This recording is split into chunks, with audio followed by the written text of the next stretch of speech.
존경하는 김현기 의장님과 동료 의원 여러분, 그리고 천만 서울 시민 여러분, 교육위원회에서 활동하고 있는 강동구 제2선거구 국민의힘 이종태 의원입니다. 오늘 서울시 오세훈 시장님과 서울시교육청 조희연 교육감님, 그리고 관계 공무원 여러분을 모시고 시정 질문할 기회를 갖게 된 것을 영광스럽게 생각합니다. 앞에 계신 조희연 교육감께서는 서울시 교육을 책임 맡은 지 10년이라는 긴 세월이 흘렀습니다. 하지만 저는 교육위원회에서 지난 1년간 활동하면서 서울시 교육청에는 아직도 미흡한 점이 많다고 생각하고 있습니다. 그래서 오늘 조희연 교육감님께 여러 가지 질문을 드리려고 합니다. 조희연 교육감님께서는 바른 대로 나와주시기 바랍니다.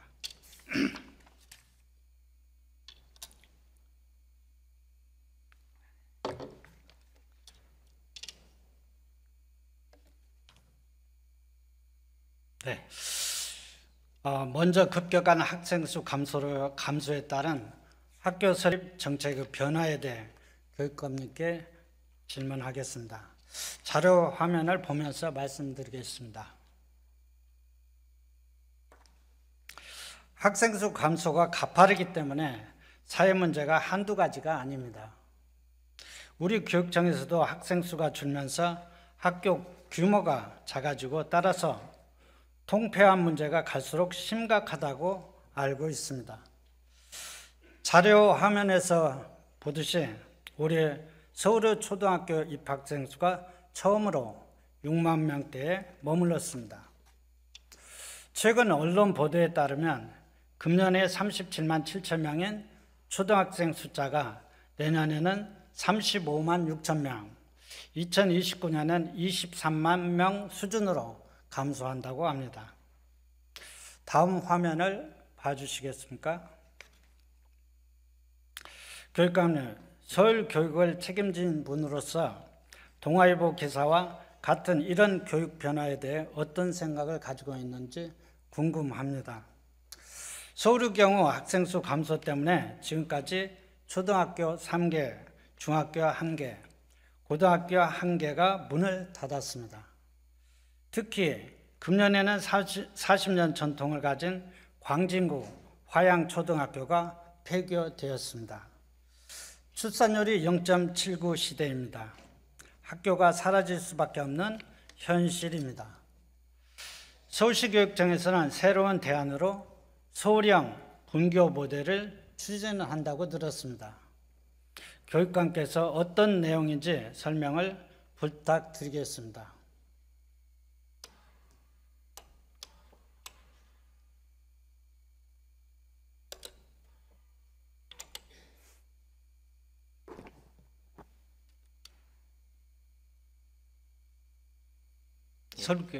지금 설명 드릴까요?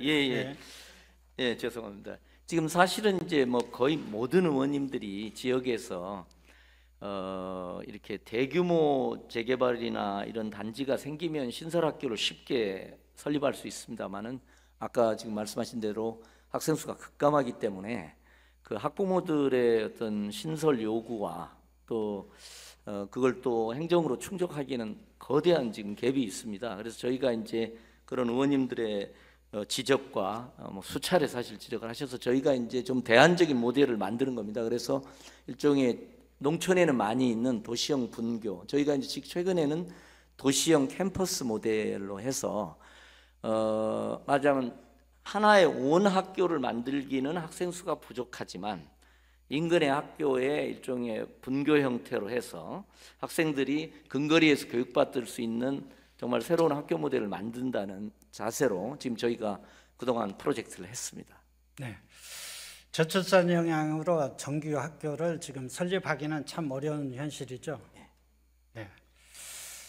본 의원은 소규모 학교의 경우 오히려 교육 품질을 높일 수 있는 장점이 될 수 있다고 봅니다. 서울형 분교 모델이 학부모들이 더욱 좋아하는 미래의 학교가 될 수 있다고 봅니다. 그런데 분교 모델을 개발하고 있는 공무원을 보면 법규나 제도에만 집중하고 있습니다. 교육감님께서 서울형 분교 모델 개발을 추진하면서 교육 품질을 높이기 위해 소프트웨어적인 측면의 아이디어를 내거나 예. 그 정책을 만들어 보도록 지시한 적이 있습니까? 아직 그까지는 좀 부족한 것 같습니다. 네. 주로 이제 학교 모델 개발에 많이 하고, 이제 이게 사실은 분교를 운영하게 되면 이제 여러 가지 그 법도 좀 바뀌어야 될 지점이 있고요. 예를 들면 교사 배치라든지, 그다음에 이제 학교 운동장 같은 경우 만일 없는 모델이 나올 경우에 또 어떻게 할 건지, 뭐 이런 여러 가지 굉장히 많은 문제가 있고, 이제 지금 말씀하신 작은 학교가 더 좋은 그런 교육 과정이 운영되도록 하는 문제도 저희가 당연히 고민해야 될 문제인데요. 그 부분까지는 아직 그 검토가 못 가고 있습니다. 네. 그 일적인 것보다는 내적인 컨텐츠도 충분히 분교에 맞게 예. 연구를 해야 되겠죠? 예, 그렇습니다. 다음 자료 화면을 보겠습니다.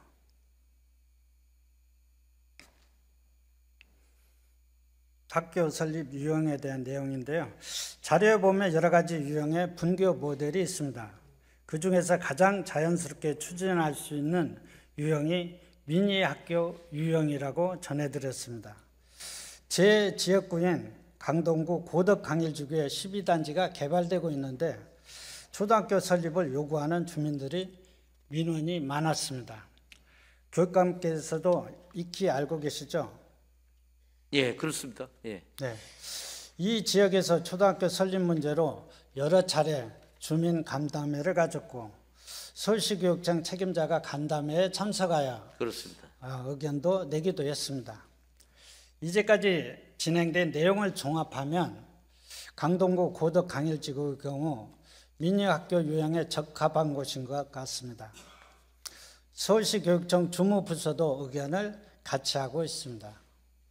교육감님, 아마도 금년 안에는 서울형 분교 설립 운영 계획이 확정될 거라고 알고 있는데 이 계획이 추진된다면 강동구 고덕 강일지구에 가칭 강현초등학교 설립을 시범 사업으로 추진하는 것에 대해 교육감님은 어떻게 생각하십니까?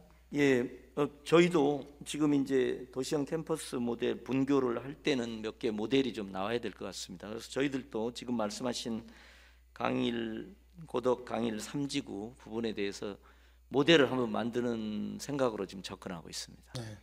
최선을 다해 주시기를 부탁드립니다. 예. 감사드립니다. 답변에. 자, 그럼 이번에는 강동구 둔촌주공 재건축 사업지구에 대해 질문드리겠습니다. 둔촌주공 재건축 사업지구는 2025년 1월부터 입주가 시작될 예정입니다. 모두 12,032세대라는 대규모 아파트 단지가 조성될 계획입니다. 2025년이라면 불과 내후년입니다. 서울시 교육청이 둔촌주공 아파트 단지 입주 일정에 늦지 않도록 학교 설립이나 이전 문제를 매듭지어야 한다고 봅니다. 교육감님, 예. 이 일정에 맞춰 학교 문제가 잘 준비될 수 있겠습니까? 예, 의원님 잘 아시겠습니다만은 둔촌 주공 입주자들은 기부 체납한 부지가 초등학교, 중학교가 있지 않습니까? 잘 아시겠습니다만, 그래서 중학교 설립을 요구하고 있는데요. 인근 중학교로 분산 배치, 한산중, 둔촌중, 동북중이 있으니까요. 그래서 분산 배치가 이제 가능하다고 보고 신설은 좀 중투위에서도 어렵다는 저희가 이제 심의를 받은 바가 있습니다. 그래서 한산중을 이전하는 증축 방안인데 이게 이제 주민들 간에 좀 갈등이 있는 것 같습니다. 그러니까 왜냐하면은 기존 거주자들은 가까이 있는 학교가 조금 원거리로 이주하는 거에 반대하는 거고요. 그러니 신규 입주자들은 원하고, 그래서 이제 주민 간 갈등 문제만 조정이 되면 저희는 뭐 좀 적극적으로 판단을 해볼 생각을 지금 갖고 있습니다. 그래서 지금 한산중 이전 증축 방안을 저는 주민들 간의 갈등만 조정되면 저희는 적극적으로 검토할 예정으로 있습니다. 네, 한산중 문제도 예. 주민들 협의가 잘 되도록 교육감님께서 신경 써주시기 바랍니다. 저희도 적극적으로 하겠습니다. 네, 둔촌주공 아파트 단지는 국내 최대 재건축 사업으로 주목받는 곳입니다. 차질 없이 학교 문제가 준비되도록 교육감님께서 잘 챙겨주시기를 부탁드립니다. 다음은 서울시교육청 청렴시민감사관 제도에 대해서 질문드리겠습니다. 예. 교육청 홈페이지에 있는 감사관실 조직과 편제를 살펴보니 자료 화면과 같습니다.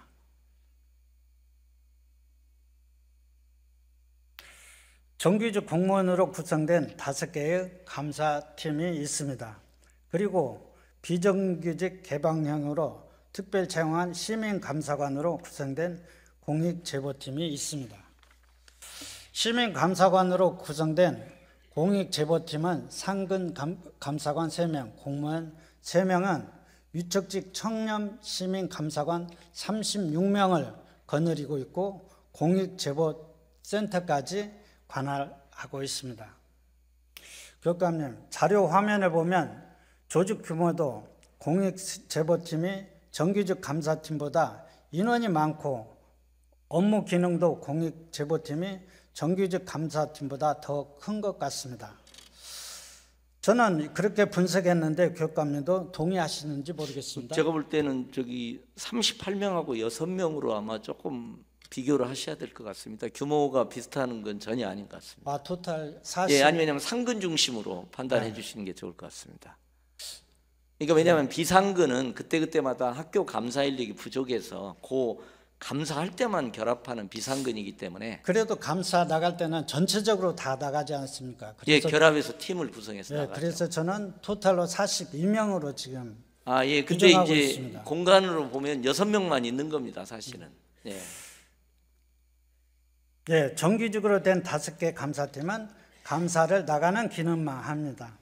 반면에 개방직 시민감사관이 맡고 있는 공익제보팀은 자기들끼리 감사를 나가기도 하고 공익제보센터에 들어오는 모든 감사 정보를 총괄하기도 합니다. 아무리 생각해도 배보다 배꼽이 큰 조직으로 보입니다. 더군다나 정규 감사팀이 감사를 나갈 때는 반드시 위촉직 청년 시민 감사관과 함께 나가도록 의무화되어 있습니다. 맞습니까? 예, 그럴 겁니다. 예. 그렇다면 공익제보팀장은 위촉직 청년 시민 감사관들을 거느리고 있기 때문에 그들을 통해서 정규직 감사팀의 감사 내용에 대해서도 얼마든지 파악할 수 있을 것 같습니다. 이거 배보다 배꼽이 더 큰 거 아니에요? 다시 한번 교육감님께 질문드리겠습니다. 예. 위촉직 청년 시민 감사관들은 감사 담당자로 위촉된 것이 아니라 네. 정규직 감사팀의 전문성을 보완하기 위해 필요한 분들이시죠? 예, 보조적인 역할을 한다고 생각하시면 될 것 같습니다. 예. 그러면 여기서 이 청년 시민 감사관들의 전문성은 어떤 걸 말씀하시는 거죠? 대개 아마 학사, 회계 주로 이제 좀 부족한 부분들, 학교 감사 같은 걸 할 때 부족한 부분들, 전문성이 부족한 부분을 주로 하는 것 같습니다. 학사에 대한 요구가 많은데 학사와 관련된 청년 시민 감사관이 좀 부족하기도 하고 뭐 그런 걸로 저는 듣고 있습니다. 학사 부분은 학교나 유치원이나 이런 부분 학사 부분은 예. 정규 감사팀이 해도 충분하는데요. 여기는 전문직이라고 해서 서울시로 치면은 서울시는 이제 감사위원회로 돼 있고 옴부스만 제도로 돼 있는 걸로 저희는 알고 있습니다. 그래서 청년 시민감사관은 거의 모든 이게 지금 사실은요 저희가 뭐 다른 의미보다는 이 정규직 중심으로 하면 되게 이게 제 식구 감싸기라고 비판을 많이 받아서 이제 요 지금 공익제보센터에서 하는 감사 내용도 네.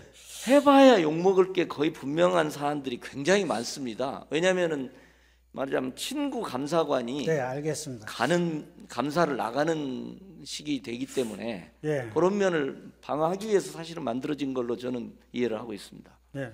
전문성을 요구하는 것은 회계나 보건이나 환경, 건설 그렇습니다. 이쪽을 전문성이 요하지. 예, 그건 학사 중요합니다. 부분은 굉장히 지금 5개 팀에서 해도 충분하다고 생각이 됩니다. 학사는 오히려 그건 뭐 제가 한번 체크해 보겠습니다. 저는 네. 그렇게 들었습니다. 네. 그래서 36명이 저는 과하다고 생각합니다. 모든 학교에 나갈 때마다 이 회계나 보건, 환경, 건설 이분들이 다 나갈 수는 없지 않습니까? 이 36명. 예.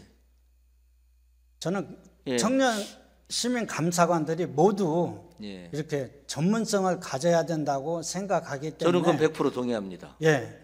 그래서 인원이 가다는 것입니다. 이게 청년 시민 감사관의 인원수가. 이번 기회에 한번 저희가 17개 시도 한번 비교를 한번 해보겠습니다. 저는 저기 아마 경기도에서부터 해서 이렇게 아마 파급된 걸로 네. 저는 그렇게 이해를 하고 있었습니다. 예, 알겠습니다.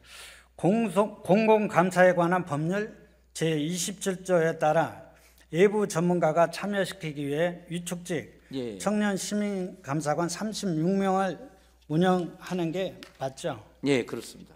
그런데 이 법조문 3항에 보면 외부 전문가들도 법 29조를 적용받게 되어 있습니다. 법 29조는 비밀 유지의 의무입니다. 예. 청년 시민 감사관들이 비록 외부 전문가로 정규직 감사팀에 참여하게 되더라도 감사를 마치고 나면 자기가 감사하면서 취득한 자료나 정보를 제3자에게 누설하면 안 됩니다. 3년 이하의 징역이나 감사 2천만 원 이하의 벌금에 처하게 됩니다. 교육감님, 비상근 위촉직 청년 시민 감사관들을 서울시 교육청에서는 어떤 절차로 감사 업무에 투입하는지 말씀 좀 부탁드립니다. 예, 선발해서 아마 일정한 연수를 하고 투입하는 걸로 알고 있습니다. 네, 정규 감사팀이 나갈 때 예. 그 청년 시민 감사관들을 같이 이렇게 내보내지 않습니까? 예, 그렇죠. 예. 팀을 이뤄서 갑니다. 예.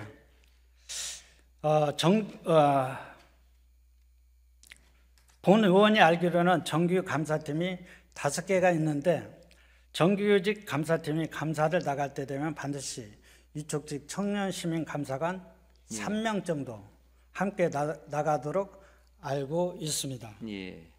자료 화면을 보면 서울시 교육청에 배포한 책자입니다. 이 책자 9페이지를 보면 정규직 감사관들이 감사를 나갈 때 예외 없이 무조건 청년 시민 감사관 평균 3명 정도를 참여시키는 게 맞죠? 예. 교육감님, 다시 한번 감사기구의 편제를 살펴보아 주시기 바랍니다.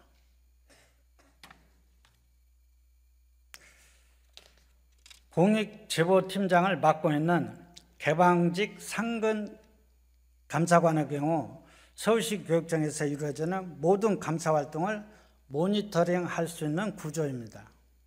다시 말해서 감사 담당관 다음으로 개방직 시민 감사관이 감사기구의 2인자 역할을 하고 있습니다. 개방직 시민 감사관인 공익제보팀장의 역할과 기능을 보면 그렇게 볼 수밖에 없습니다. 첫째, 공익제보팀장은 시민감사관 3명으로 별도로 감사팀을 구성해서 직접 실지 감사를 나갈 수 있습니다. 그렇습니다. 예. 둘째, 정규직 감사팀이 감사를 나갈 때는 예외 없이 청년 시민감사관을 참여시켜서 그 감사 전반에 대한 내용을 파악할 수 있습니다. 셋째, 각 학교나 학부모들로부터 공익제보센터로 들어오는 모든 민원 및 감사 정보를 이분들이 주무를 수가 있습니다. 이러니 서울시 교육청 감사관실은 개방직이 정규직보다 역할이 크기 때문에 배보다 배꼽이 더 크다는 것입니다.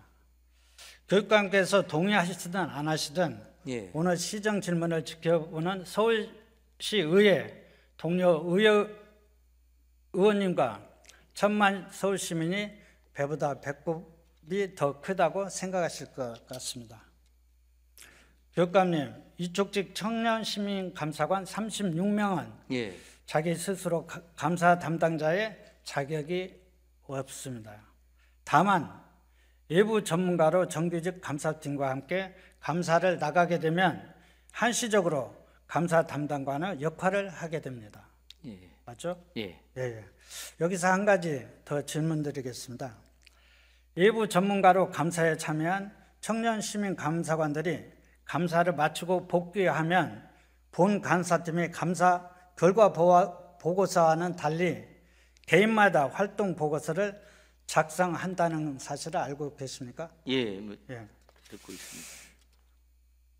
위촉직 청년 시민 감사관이 정규직 감사팀에서 작성한 감사 결과 보고서에 자기 독자적으로 감사 활동에서 취득한 비밀을 별도의 활동 보고서로 작성하여 제3자에게 보고하면 될까요? 안 될까요? 그건 뭐 감사 결과를 외부로 가면 안 될 것 같습니다. 그렇죠. 네. 예. 감사관님이 어떤 변명을 해도 그건 교육감님이 어떤 변명을 해도 그건 당연히 안 되는 일입니다. 만약에 그렇게 하신다면 무슨 죄가 되겠습니까? 예, 감사 결과를 한번 그 점은 저희가 철저하게 점검하겠습니다. 네. 그건 당연히 옳으신 말씀이십니다. 감사 비밀 누설죄가 됩니다. 예, 당연히. 그런데 교육감님, 서울시교육청 위촉직 청년 시민 감사관들이 정규직 감사팀의 감사에 참여하고 나서 복귀하면 별도의 활동 보고서를 작성하여 제3자인 공익제보팀장에게 제출하도록 되어 있습니다. 예. 자료 화면으로 그 증거를 보여드리겠습니다. 본 의원이 감사관실에 자료를 요구한 적이 있습니다. 위촉직 청년 시민 감사관들이 작성한 지난 5년치 활동 보고서를 자료로 요구를 하였습니다. 그랬더니 감사관실에서 자료를 거부하면서 보내온 답변서 내용입니다. 그 내용을 읽어보면 첫째, 활동 보고서는 청년 시민 감사관이 감사 현장에서 한 활동과 의견을 개인적으로 정리한 것이라고 했습니다. 예. 둘째, 공익제보센터가 시민감사관의 업무를 종합적으로 파악하기 위한 내부 문서라고 했습니다. 교육감님, 본 의원의 판단으로는 공익제보팀이 감사 비밀을 누설하도록 제도화하고 있는 셈인데 이건 형사처벌 받아야 할 범죄라고 생각합니다. 이에 대한 교육감님의 의견을 듣고 싶습니다. 예, 만일 뭐 당연히 감사 내용을 누설하는 건 아닐 것 같고 저희가 차제 한번 점검을 해보겠습니다. 지금까지는 오히려 제가 이해하기로는요, 시민감사관에 대해서 조금 뭐라 그럴까 체크 시스템 같은 의미로 요걸 개인적인 것까지 소외까지 해서 이렇게 그냥 자유롭게 적으십시오 하는 식의 보고서로 돼 있는 것 같습니다. 그래서 지금까지는 그렇습니다. 그래서 이번 저게 꼭 의무도 아마 아닐 겁니다. 근데 오히려 교육청에서 좀 체크 시스템으로 놓아둔 것 같은데 이번 기회에 한번 점검을 한번 해보겠습니다. 외부로 누설되는 건 저는 100% 아니라고 생각합니다. 그렇지 않습니다. 교육감님께서 잘못 알고 계십니다. 아, 그렇습니까? 본 의원은 감사관실의 자료 요구에 응하지 않는 이유를 정말 이해하지 못했습니다. 그래서 지난 2월 다시 한번 자료를 요구했습니다. 그랬더니 이번에도 이해할 수 없는 이유를 대며 자료 제출을 거부했습니다. 두 번째 자료 제출을 거부하면서 보내온 답변서를 자료 화면으로 보겠습니다. 지난 2월 28일 서울시 교육청 감사관실이 보내온 두 번째 답변입니다. 다음과 같은 내용이 들어 있습니다. 청년 시민 감사관 활동 보고서를 결제하여 등록하지 않는 이유는 감사 결과 보고를 위한 감사 현장에서 제1차 자료이기 때문이라고 했습니다. 이 얘기는 감사 현장의 제1차 자료이기 때문에 결제하거나 등록할 문서가 아니고 따라서 내부 문서로만 관리하기 때문에 자료 요구 대상이 아니라는 변명입니다. 이게 말이 되겠습니까? 그렇다면 결국 감사 현장에서 취득한 아주 미묘한 감사 비밀 자료라는 셈입니다. 그걸 자기들이 취합해서 보관하고 관리하고 있다는 말입니다. 이거야말로 감사 비밀 누설죄를 실토한 셈입니다. 감사 비밀을 활동 보고서에 기록하게 만들고 별도로 작성하도록 해서 정식으로 결제하지 않고 음성적으로 내부에서 비밀스럽게 관리한다는 뜻이 아닌가요? 어떻게 생각하십니까? 제가 말씀드린 거하고 저는 제가 이해한 거하고 좀 비슷할 것 같습니다. 왜냐하면 만일에 의원님의 지적을 받으면 아마 활동 보고서 자체를 아마 없애게 될 것 같은 느낌이 듭니다. 왜냐하면 이게 법적 의무가 아니고 약간 제가 말씀드린 일종의 동료 체크 시스템 같이 있고, 또 그걸 통해서 그냥 솔직하게 얘기할 거 있으면 얘기해봐라, 우리가 참고하마, 네, 이런 느낌이었기 때문에 네, 그런 걸로 됐습니다. 저는 이해를 하고 있습니다. 음성적으로 내부 비밀을 이렇게 비밀스럽게 간주한다는 것은 뭐 과거에 어느 기관에서 음지에서 일하고 양지를 지향한다는 어디 뭐 예. 그런 기관 같이 활동하는 것 같습니다. 한번 점검을 이번 기회에, 저는 뭐 전혀 관심 못했는데 한번 점검을 해보겠습니다. 교육감님, 아무리 변명을 하셔도 이건 말이 안 되는 겁니다. 비상근 위촉직 청년 시민 감사관들이 별도 감사 결과를 활동 보고서 문서로 작성하고 이걸 공익 제보 팀장에게 제출하는 순간 이것은 비밀 누설죄라는 범죄가 구성된다고 봅니다. 본 의원의 자료 요구를 2번씩이나 거부하였는데 만약에 감사 비밀 누설죄에 해당이 안 된다면 오늘이라도 지난 5년치 자료를 본 의원실에게 제출해 주시기 바랍니다. 그렇게 해 주시겠습니까? 예, 한번 차제 활동 보고서 제도 자체를 한번 점검을 해보겠습니다. 아니, 자료 제출해 주시겠습니까? 그러니까 그 맥락을 제가 지금 판단이 좀 잘 안 돼서요. 저는 제가 아까 말씀드린 식으로 이해를 하고 있었거든요. 그래서 아마 그 당사자들이 이게 공개 문서가 되는 거에 대해서는 아마 뭐 개인 정보다 이렇게 막 얘기할 가능성도 있지 않을까 하는 생각도 좀 듭니다. 한번 점검을 해보겠습니다. 네. 서울시 교육청 2023년 업무 계획에 의하면 청년 시민 감사관 운영을 확대하겠다. 청년 시민 감사관 확대 운영으로 자체 감사의 투명성, 공정성, 전문성을 제고하겠다라고 했습니다. 근데 자기들 활동 보고서조차 비밀이라며 의회의 자료 요구를 거부하면서 감사의 투명성을 입에 담는 것은 어느 도단입니다.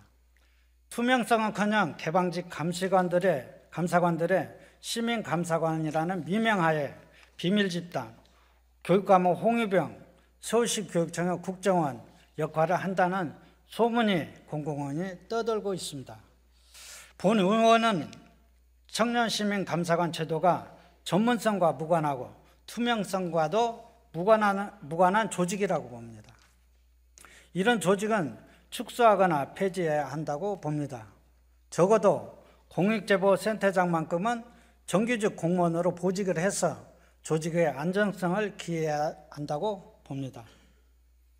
적극 검토해 주시고 오늘 중으로 자료 제출해 주시기 바랍니다. 의원님, 제가 조금 요즘 첨언해도 될까요? 네. 예. 아니, 저는 오히려 제가 꼭 방어하는 느낌이 아니라 저는 의회가 청년 시민감사관 더 철저하게 확대해서 하라고 하시는 게 저는 맞을 것 같아요. 왜 제가 그런 말씀드리냐면요.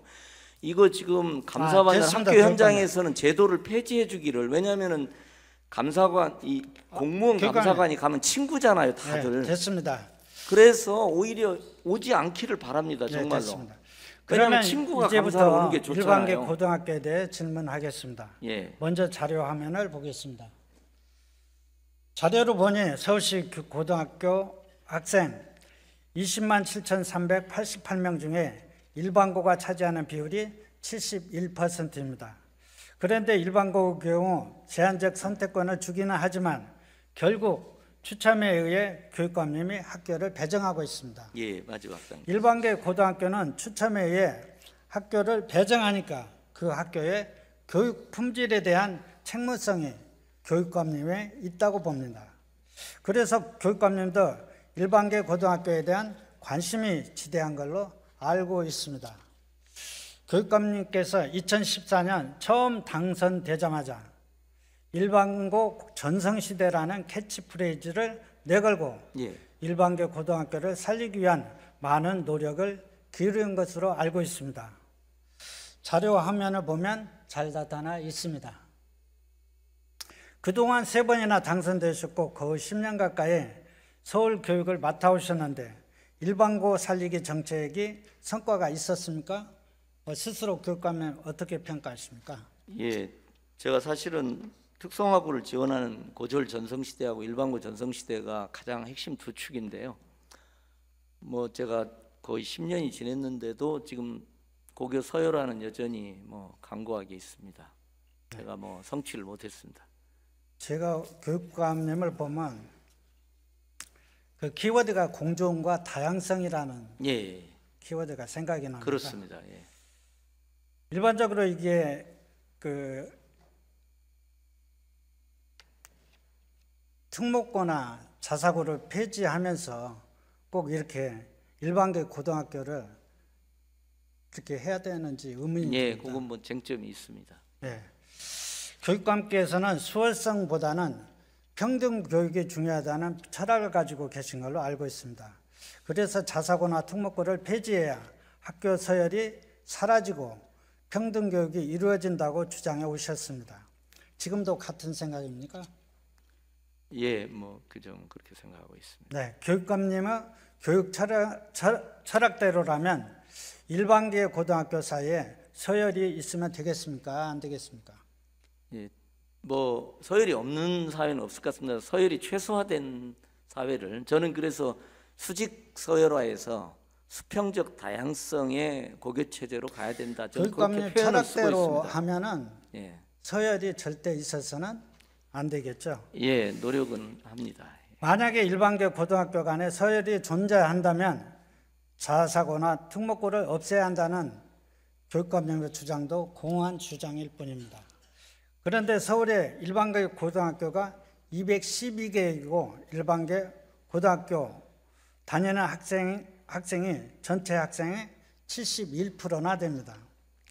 일반계 고등학교는 교육청이 추첨으로 배정해 주기 때문에 학교 사이에 좋은 학교와 나쁜 학교로 서열이 있으면 절대 안 될 것입니다. 예. 일반계 고등학교는 교육 과정의 품질, 교사들의 자질과 열정, 다양한 교육 프로그램 운영, 대입시 지도에 관한 학교 역량 등등 모든 면에서 서열화되지 않고 고르게 발전해야만 합니다. 교육감님도 동의하십니까? 예. 일반계 고등학교의 경우 선택이 제한적이기 때문에 교육감님께서 배정한 학교에 입학하게 되는데 그 학교가 다른 학교에 비해 교육 품질이 열악하다면 이건 큰 문제라고 할 수 있습니다. 교육감님도 동의하시죠? 예, 그런. 그럼 한 가지 있습니다. 교육감님에게 묻겠습니다. 212개 일반계 고등학교 사이에는 서열화가 전혀 없다고 보십니까? 아닙니다. 뭐 엄청난 서열화가 있죠. 엄청납니까? 뭐 엄청나다기보다도 상당한 서열화가 있습니다. 네. 또 선호도도 엄청난 또 차이가 있고요. 교육감님이 인정하지 않더라도 일반계 고등학교 사이에는 서열이 매겨져 있는 것은 예. 교육청 자료에서도 그렇습니다. 교육청 예. 자료에서도 확인할 수 있습니다. 교육청 자료를 분석한 화면을 보여드리겠습니다. 화면 자료를 보면 2019년부터 2023년까지 5년 자료를 볼 수 있습니다. 일반계 고등학교 1단계 광역 선택 지원율입니다. 이 자료를 보면 같은 학군에 속한 고등학교 사이의 학생들의 지원율 격차가 보통 10배에서 40배까지 벌어져 있습니다. 서울 전역으로 보면 지원율 최고 높은 학교와 가장 낮은 학교 사이에 지원율 격차가 60배나 됩니다. 성북 강북 지역 모 고등학교는 지원율이 31.6대 1인데 강동 송파 지역의 모 학교는 0.5대 1입니다. 다음 화면은 중앙일보 5월 18일자 보도 내용입니다. 교육감님, 어떤 학교는 매년 가장 높은 지원율을 보이고 어떤 학교는 매년 정원 미달입니다. 이거 왜 이렇게 되는 거죠? 예, 뭐 여러 가지 요인이 있는 것 같습니다. 예, 네. 뭐 지역별 특성도 있고요. 아까 말씀하신 이제 강동 송파 같은 경우는 아주 선호하는 학교들이 대규모 신설 단지가 있기 때문에 또 중상층 아파트가 된 경우에 이렇게 또 지역별로 여러 가지 특성들이 많이 작동을 좀 하고 있습니다. 알겠습니다. 똑같은 일반계 고등학교인데 학생이나 학부모가 볼 때는 좋아하는 학교, 싫어하는 학교가 뚜렷이 구별되고 그 격차가 심각하다는 게 현실입니다. 그런데 앞서 자료 화면을 보면 그 격차가 해마다 커지고 있다는 것입니다. 중앙일보 기사 내용을 보면 그 점을 지적하고 있습니다. 격차가 큰 것도 문제인데 더 큰 문제는 격차가 줄어드는 게 아니라 해마다 더 커지고 있다는 것입니다. 여기서 다른 각도로 분석한 자료 화면을 하나만 더 보여드리겠습니다. 자료 화면에 나타난 그래프는 공립과 사립을 나누어 분석한 것입니다. 파란색은 공립, 주황색은 사립입니다. 2019년과 2023년을 비교해보면 파란색으로 나타난 공립은 5년 동안 지원율이 약간 개선된 것으로 나타나지만 2023년으로 갈수록 학교들이 지원율 분포가 비정상적입니다. 2023년 파란색 그래프인 공립학교 상황을 보면 부익부 빈익빈이라는 현상이 심각하다는 겁니다. 학생들이 갈수록 점점 더 좋아지고 더 좋아하는 공립학교가 있는가 하면 반대로 갈수록 구제불능인 상태로 낙후되는 학교도 있다는 의미입니다. 교육감님, 공립학교들 사이에도 이렇게 큰 격차가 심해지는데 대해서 어떻게 생각하십니까? 예, 저도 심각하게 생각을 하고 있고요. 이게 이제 우리 사회가 이제 가정의 사회경제적 격차도 확대되고 이제 이런 여러 가지 요인이 겹치면서 공립과 사립의 격차도 있고 여러 가지 또 학교 문화 이런 면이 지금 지적하신 점이 맞습니다. 이제까지 살펴본 내용을 세 가지로 요약해 보겠습니다. 첫째, 학부모나 학생들 사이에 일반계 고등학교 서열이 명백히 존재하고 있으며 그 격차도 매우 크다는 것입니다. 둘째, 문제는 그런 격차와 서열이 해소되고 있기보다는 오히려 더욱 커지고 있다는 것입니다. 셋째, 사립보다는 교육감이 직접 책임져야 하는 공립학교의 경우 비정상적인 정도가 더욱 심각하다는 것입니다.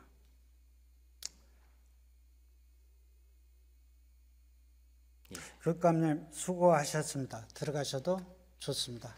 예. 저희도 노력했음에도 불구하고 지금 일반고 내에 이런 격차가 있는 부분에 대해서 정말 책임감 느끼고 더 열심히 하겠습니다. 네, 수고하셨습니다. 들어가셔도 좋습니다.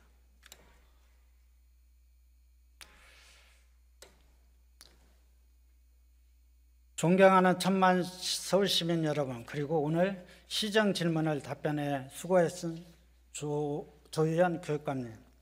오늘 교육감님의 답변 내용을 정리해보면 서울교육청의 홍보해온 실상과 현실은 차이가 많다는 것을 알 수 있습니다. 조 교육감님께서 평등 교육이라는 교육 철학을 가지고 일반계 고등학교 살리기 정책을 핵심 공약으로 실천해 왔는데 평등 교육은 물 건너간 채 212개 일반계 고등학교는 서열화가 심각한 상태입니다. 한마디로 정리하면 일반고 살리기 정책은 실패 또는 퇴보했다고 봅니다. 다만 서울시 교육청이 관련 자료를 공개하지 않고 철저히 감추고 있으며 학부모나 시민사회가 문제를 인식하지 못하고 있을 뿐입니다. 이처럼 가장 핵심적인 공약으로 추진한 일반고 살리기 정책조차 물거품이 상태로 다른 정책들은 또 어떨지 신뢰하기 힘들다고 봅니다.